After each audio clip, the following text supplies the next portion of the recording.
Hello CoinOpTV viewers, this is James coming to you with a preview video for the Disney Afternoon Collection, which is out on April 18th for the PlayStation 4, Xbox One, and PC. This is a collection of 6 classic NES games from the Disney Collection. We've got DuckTales 1 and 2, Rescue Rangers 1 and 2, TailSpin, and Darkwing Duck. And in addition to those, we have some extras. You can listen to the music from any of those games in their glorious MIDI format. You can check out a gallery which has got preview art, some notes on the production, and how Disney and Capcom worked together on this. But what you're really here for is the game. So let's go ahead and take a look at those. And we're going to start with the first game on the list, DuckTales, first released in 1989. Now you can see there's 3 different modes you can play with. There's Play, which allows you to rewind while you play. There is Time Attack, which is the traditional version of the game, and it will keep track of how long it takes you to beat it. And then there's Boss Rush, which is just each boss back to back to back to back. And as you can see, there's leaderboards for both the Time Attack and Boss Rush mode. And what's really cool is you can actually view other people's takes on these gameplay. So if you want to see how the best gamers manage to get those quick speeds, you can do that. And let's also take a quick look at the options overlay for this game. This has a couple of features that you might not have had in the original game, plus the ability to go for a more authentic look with a filter that gives you some TV scans. You can mess with the screen size. I stuck with full rather than wide because it stretches out the images, and you can also choose to turn the borders on and off. And in addition to those, you can also see that you can load and save the game. You can have 1 save state per game, and you can load up at any time. I've already started a game of DuckTales, so we're going to go ahead and load into it, and it's going to start up right where I left off. I've already completed 3 of the levels, so I have 2 left, and we're just going to jump into the Himalayas here and play very briefly just so I can show off what's going on. You can see this is the classic DuckTales gameplay. If you've played the remastered version, pretty much none of the upgrades from that are in this game. This is literally just a straight port of the NES games with the flaws included, for better or worse. I've actually encountered some frame rate issues with this game. Specifically this game, Rescue Rangers has some as well. But that's something to keep in mind. Those were in the original releases for those games and is not something unique to this collection. Something else to keep in mind, you do see in this game there is a score at the top. This is how much money you've collected throughout the game, and you would think, oh, there must be a leaderboard for that as well. Unfortunately, no, there is not, which I think is a missed opportunity, but there you go. And it probably makes sense because some of the other games in this collection don't have points, so they decided to just not implement it into any of the games rather than worry about only in some of the games. And with that, we're going to go ahead and jump into the next game, which is Rescue Rangers. And I'm going to use this to demonstrate the rewind feature, which I mentioned briefly before.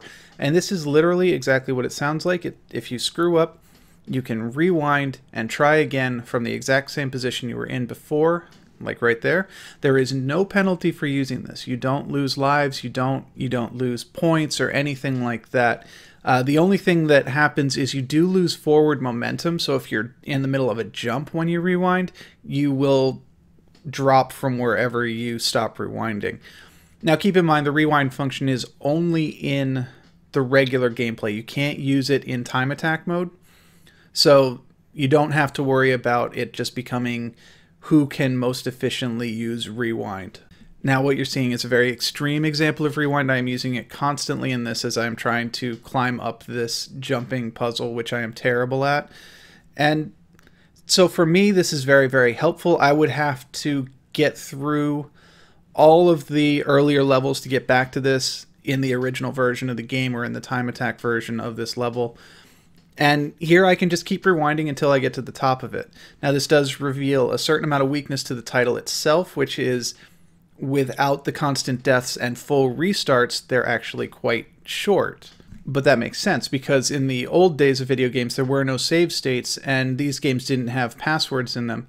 So if you wanted to beat the game, you had to do it in one sitting. So the game's length really comes from the difficulty, which disappears when you have the rewind function. So you might consider that a bit of a cheat, but it is built into the game and it is designed that way. And if you want the authentic experience, you can do time attack, which I'll show you later in the video. Now, in the meantime, we've obviously switched games. This is TailSpin. It's a very different type of game. It is the most unique game in the collection because it is actually, I don't even really know how to describe it. It's a shoot 'em up game, but old school. It's not a bullet hell game, But that doesn't mean it's not difficult. Again, this was obviously designed so that the longevity of the game came from the difficulty in beating it in one sitting. It's an interesting addition to the game. I wish they had managed to fit the Sea Duck into the game, but that's a complaint that's 20 years old at this point. And honestly, I didn't get to enjoy this game the first time around, so this is a new experience to me. And I think most gamers will have a very similar experience. Maybe they grew up playing DuckTales and Rescue Rangers, but they didn't play TailSpin and Darkwing Duck, or maybe they played those 4 games, but they didn't get their hands on DuckTales 2 and Rescue Rangers 2, which had very limited print runs because they came at the very tail end of the NES lifecycle. It gave way to the Super Nintendo.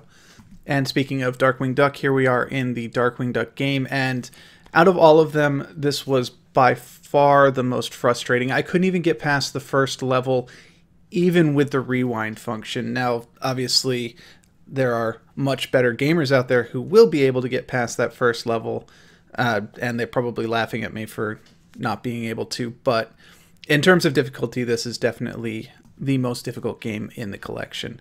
But that's okay, because some people are going to really want the challenge, while other people are going to want to maybe go back and just enjoy the retroness of the games that they grew up with. And so we're going to move on to one of the games that people maybe didn't grow up with. This is DuckTales 2. Like I said, it had a very limited print run due to the time that it came out in. And this might be the first chance for most gamers to actually try this game. It is very much like the first DuckTales, but with some new abilities, stuff that Capcom learned over the years and made better use of the NES technology. And since this is one that I expect most people probably have not played, I'm not going to spoil much of what goes on in this one. But if you've played the first one, you will be familiar with the controls. There's a couple of other cool things you can do, like you can actually use the cane to pull as well as push, like you could in the original game, as well as a couple more that you'll discover throughout the game. And just on the whole, the production values are much higher. I had no technical issues playing this game the way I did with the first one, and I think that this is going to be one of the highlights of the collections for most people. And I think the other highlight will be Rescue Rangers 2, which I'm playing here in time attack mode, so you can see how the interface is different and the lack of the ability to use the rewind function, as well as a limited number of lives and continues.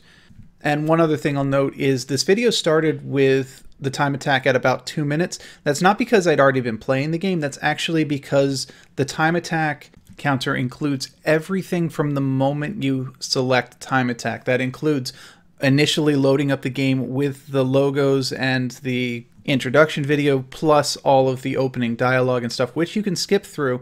So if you want to experience these games from a story perspective, you should play them through in the regular mode first, and then do time attack after you've gotten good at them.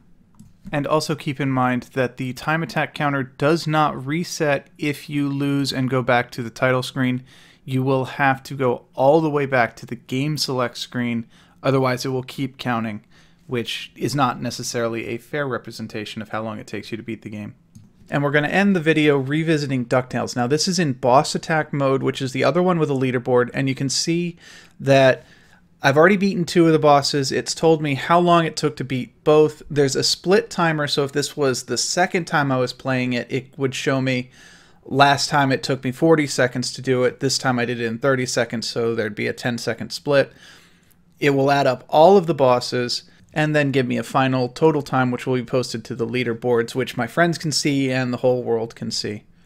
Now, unlike time attack mode, you do have unlimited tries at this. You do not have the rewind feature, but you will continue to play until you have beaten all of the bosses, no matter how long it takes, or, until you quit, one or the other.